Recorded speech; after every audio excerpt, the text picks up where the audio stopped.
તમે આવી વેફર ઘરે બનાવો તો બજારમાં વેફરનો ટેસ્ટ તમે ભૂલી જશો. અને આ વેફર અમે ઘરે બનાવી છે અને આ વેફર અમે ટેરેસ પર સુકવીએ છીએ. આ છે બટાકાની વેફર જે હજુ બફાય છે.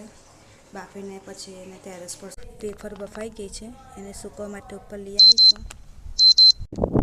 Hello guys, good morning. તો હમણાં વાગ્યા છે 9 અને હું આવી છું ટેરેસ પર વેફર સૂકવવા માટે.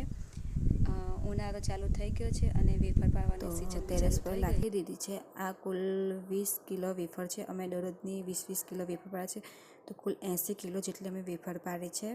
આ બધી ઓર્ડરની અને ટેરેસ પર વેફર સુકવતા ખાવાની મજા છે અલગ છે અને બાફેલી વેફરનો ટેસ્ટ બી કંઈ અલગ જ હોય છે. વેફર સુકાઈ ગઈ છે અને અમે કિલોમાં ભરી દીધી છે. મારો આ વિડીયો ગમ્યો હોય તો લાઈક કરજો અને ફોલો કરજો.